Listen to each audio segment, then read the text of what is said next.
সম্প্রতি সময়ে মাদ্রাসার কিছু শিক্ষক কর্তৃক শিশু বা ছাত্রছাত্রী নির্যাতনের বেশ কয়েকটি খবর আমাদের সামনে এসেছে। এই ঘৃণ্য অপরাধগুলোর জন্য অপরাধীর সর্বোচ্চ শাস্তি নিশ্চিত করা প্রতিটি সুস্থ মস্তিষ্কের মানুষের দাবি। কিন্তু আমাদের সমাজে এমন ঘটনা ঘটার পর অপরাধীর অপরাধকে ছাপিয়ে তার পোশাক বা পরিচয় হয়ে ওঠে আমাদের আলোচনার মূল বিষয়। যশোরে মাদ্রাসা ছাত্রী ধর্ষণের মামলায় মাদ্রাসা শিক্ষককে আটক করেছে পুলিশ। একটি মাদ্রাসা শিক্ষক নাসির উদ্দিন সেই মাদ্রাসা ছাত্রী ধর্ষণের অভিযোগে হানিফ নামে এক মাদ্রাসা শিক্ষককে আটক করেছে পুলিশ। অপরাধী যদি টুপি পাঞ্জাবি পরিহিত হয় তবে পুরো সমাজ তার ধর্ম অর্থাৎ ইসলাম শব্দটিকে কাঠ গড়ায় দাঁড় করায়। এই পুরো ব্যাপারটির মনস্তাত্ত্বিক ও সমাজতাত্ত্বিক বিশ্লেষণ করলে আমাদের সমাজের এক চরম ডাবল স্ট্যান্ডার্ড ধরা পড়ে। একজন মানুষ টি শার্ট পরবেন নাকি টুপি পাঞ্জাবি পরবেন তা বেশিরভাগ ক্ষেত্রেই তার পরিবেশ ও স্থানিক বিবর্তনের ফসল। ছোটবেলায় যে ছেলেটিকে তার পরিবার স্কুলে পাঠিয়েছে সে শার্ট প্যান্ট পরা শিখেছে, আর যাকে মাদ্রাসায় পড়ানো হয়েছে সে পাঞ্জাবি টুপি ধারণ করেছে। জৈবিকভাবে এই দুই যুবকের ভেতরেই মানুষের সহজাত প্রবৃত্তি কাম, ক্রোধ ও লোভ বিদ্যমান। যতক্ষণ পর্যন্ত না এই দুজনের ভেতর একটি সুনির্দিষ্ট মিশন বা ভীষণ অথবা আদর্শিক রূপরেখা তৈরি হচ্ছে, ততক্ষণ পর্যন্ত তারা কেবলই দুইজন সাধারণ রক্তে মাংসের মানুষ। পরিবেশের কারণে তাদের লেবাস বা বাহ্যিক রূপ আলাদা হয়েছে মাত্র, কিন্তু চিন্তা চেতনার জগতে তারা যদি প্রবৃত্তির দাস হয়ে থাকে তবে উভয়েই সমান সমান। একজন সাধারণ মানুষ যার কোনো আদর্শিক ভিত্তি নেই, সে মাদ্রাসার শিক্ষকতার করার সুবাদে টুপি দাঁড়িয়ে রাখলেই কি তার ভেতরে থাকা পাশবিক প্রবৃত্তি মুছে যাবে? না, মুছে যাবে না। তার অপরাধটি একজন সাধারণ মানুষের প্রবৃত্ততারিত অপরাধ। এখানে তার টুপি বা তার পাঞ্জাবি তাকে এই অপরাধ করতে শেখায়নি, বরং তার ভেতরের অসংযত পশুসত্তা তাকে দিয়ে এই অপরাধ বা এই জঘন্য কাজ করিয়েছে, যা অন্যদের ক্ষেত্রেও একইভাবে হয়ে থাকে। তাই এই অপরাধগুলোর দায়ভার শুধু ওই ব্যক্তির নিজের, কোনোভাবেই তার পোশাকের না, কোনোভাবেই তার ধর্মের উপর না, কারণ সে ধর্মের দর্শন ধারণ করেনি এবং তার ধর্মও তাকে প্রভাবিত করেনি। এই বিষয়ে সমস্যাটা তৈরি হয় তখনই যখন আমরা সমাজের যে কোনো টুপি পাঞ্জাবি পরা ব্যক্তিকেই হুজুর বা ইসলামের প্রতিনিধি হিসেবে ট্যাগ করে ফেলি। হুজুর শব্দটা আমাদের সমাজে সাধারণত ব্যবহৃত হয় মাদ্রাসার শিক্ষক বোঝানোর জন্য, যা একজন স্কুলের শিক্ষকের ক্ষেত্রে স্যার বলে বিবেচিত হয়।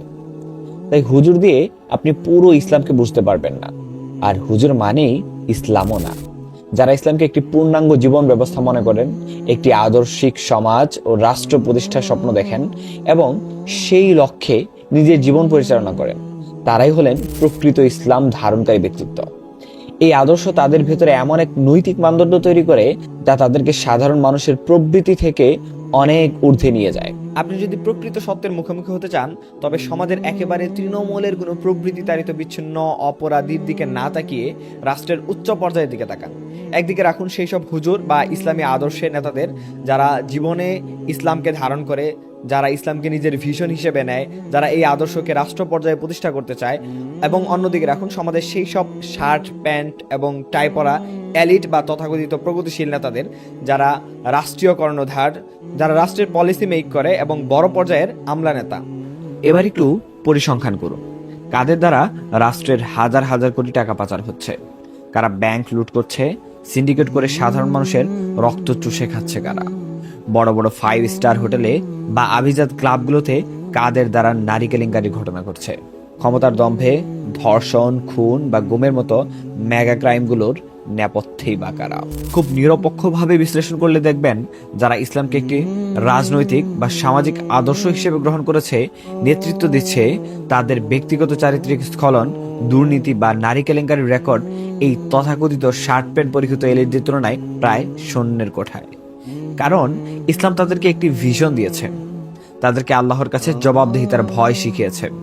আর অন্যদিকে যাদের কোনো নৈতিক বা আদর্শিক দায়বদ্ধতা নেই, তাদের শার্ট প্যান্ট বা টাই তাদের অপরাধবোধকে ঠেকাতে পারেনি। আমার মূল কথা হলো, শার্ট প্যান্ট বা টুপি পাঞ্জাবি কোনো মানুষকে ভালো বা খারাপ বানায় না। একটি পোশাক কখনো কোনো ভিশন বা মিশন দিতে পারে না। পরিবেশের কারণে পোশাক পরিবর্তন হয়, নানান দেশের নানান ধরনের পোশাক হতে পারে। ইসলামকে যারা ছোট করতে চান তারা আসলে এই পোশাকটিকে কেন্দ্র করে ইসলামকে আক্রমণ করেন, কারণ আদর্শিকভাবে তারা আগেই পরাজিত।